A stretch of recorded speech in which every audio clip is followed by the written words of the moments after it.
Good morning. I'm so excited to be here. My career has been about startups.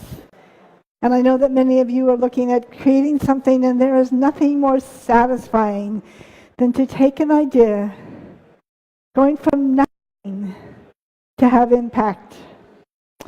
Courage. I'm here to talk about courage and the importance of taking risks, and why what you are looking for outside is actually inside. Oh, I need my, have you thought about what you want to be wildly successful, to have an impact, to make a difference? So I had always dreamed of having an impact. And as CEO of the Anita Borg Institute, we have had an impact. I have had an impact. You can see on this screen just some of the ways in which we measure the people, women and men, as well as organizations, where we are making a difference. So I'm here to talk about two of the lessons that I've learned along the way. And that is about the courage to take risks and to also embrace adversity. As you think about what you want, do you know how to do it? Do you want to find a mentor? Do you want to go to a talk? Do you want to go to a class? So what I believe is that rather than looking outside, in fact, it's important to look inside. And this is what I call my inner core. My inner core is a steel rod, and I can feel it. I can feel it right now. As I think about, as I listen to those whispers, and often they're very faint, the ones that say, yes, you can do this. Yes, you have valuable contributions to make. Now, you have to be really quiet to listen to those, because they're often overwhelmed by the voices in my head that say you're not good enough, that person out there is right and you're wrong. And those can be very loud. Just to give you an example of what I'm talking about, how many of you have had an important decision where you were not sure about what the outcome should be? Yeah? Okay, so what I do is I will think about it. I'll do the analysis. I'll take a sheet of paper. I'll write down the pros. I'll write down the cons. I'll talk to people. I'll seek all kinds of advice. And then I put that all away. I go for a walk. I meditate. I sleep. And at some point, I know what the answer is. And that answer comes from my inner core. So I'm going to tell you two stories, and I'm going to start with the courage to take risks and be imperfect. And when I think about the courage to take risks, this picture, when I went to the base camp of Mount Everest, and this always reminds me of this bridge, reminds me of taking risks, because crossing those challenges was pretty exciting. And one of the times I crossed it, there was a yak coming the other way, so it was even more exciting. But it's really important. So the first time that I really was aware of taking risks was when I went to Caltech. I had gone to the University of Utah, and it was a great school, but it hadn't prepared me for the rigors of Caltech. So when I got there, I was scared to death. I'd go to class. I'd listen. I'd meet with my thesis advisor. But I was absolutely sure that they were going to find me out. They were going to find out that I didn't really belong.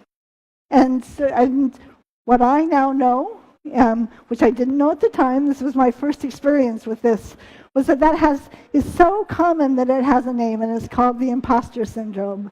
And that so many of us are sure that we don't belong. And often the courage to take risks is about staying with what you're trying to do, even as you are sure that you don't belong. And I did. I continued to do what I like to class. I worked with Ivan Sutherland, my advisor. And in fact, at the end of that first year, we published 2 papers in prestigious conferences. And I passed my mini-orals, and what I found out was I was actually doing pretty well. I was just completely uncomfortable.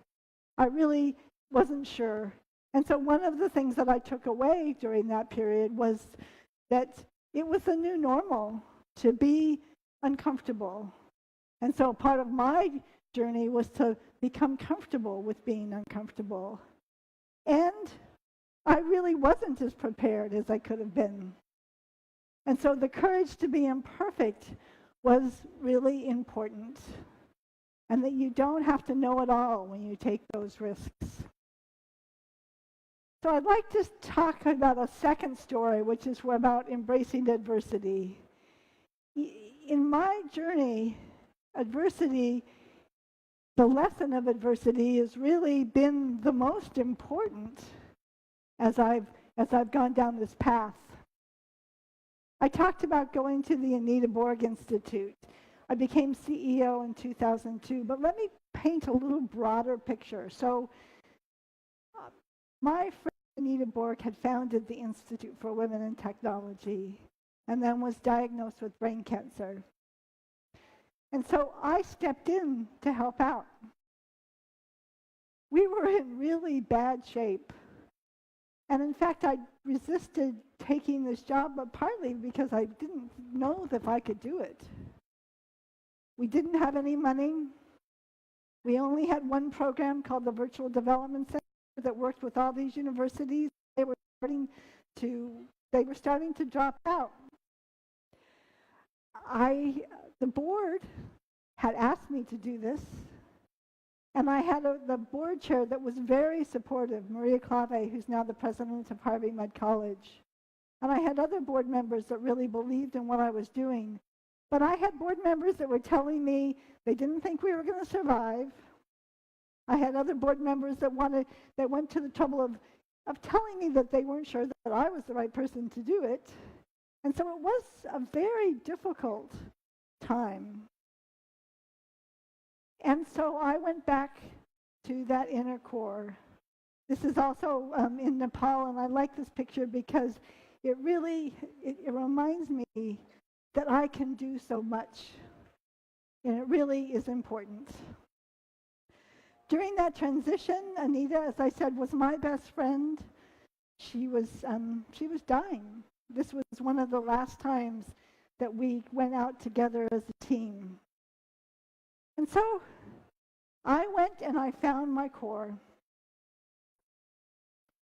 I remembered that I actually could do it.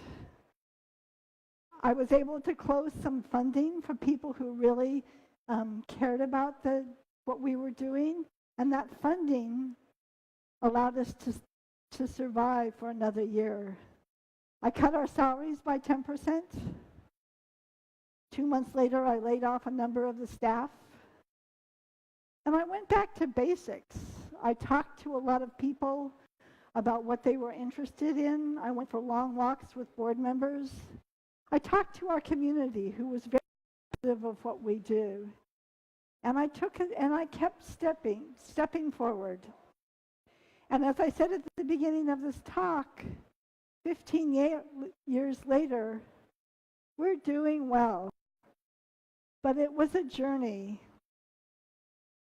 And along the way, it really was understanding that in my gut, I was terrified. I really wasn't sure that I was the right person, but that I could listen to people, I could connect, and I could keep going.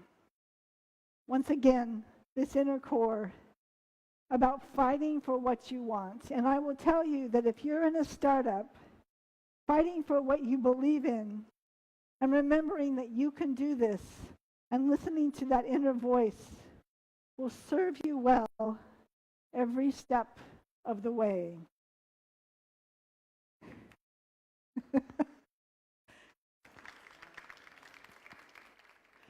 I also recognized during that period that I was not in it alone.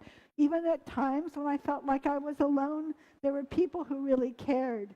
And the more that I was able to ask for advice, bring other people into the decision-making process, that really helped me a great deal. So, those are my two stories, and I guess I ask you, what does this have to do with you?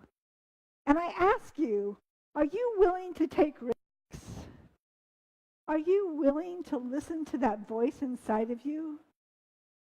Because I can guarantee you, each and every one of you has a voice, and you know what is right. Think about what you're doing now, and think about what you should be doing. Some of my advice that I've learned along my way is that you need to show up and not give up. If you're starting something from scratch, this persistence is probably the single most important part of your day. But you also need to be transparent. Recognize that you are not alone. And you need to listen to this inner voice, because it, more than anything else, will guide you to where you need to go.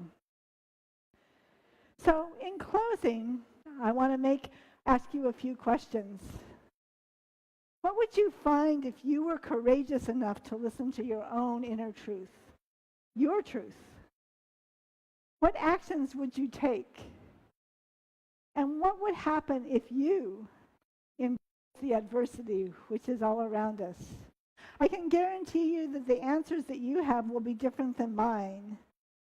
But if you do these things and have the courage to take risks and embrace adversity, you will have a life of purpose, of meaning, and of impact. Thank you very much.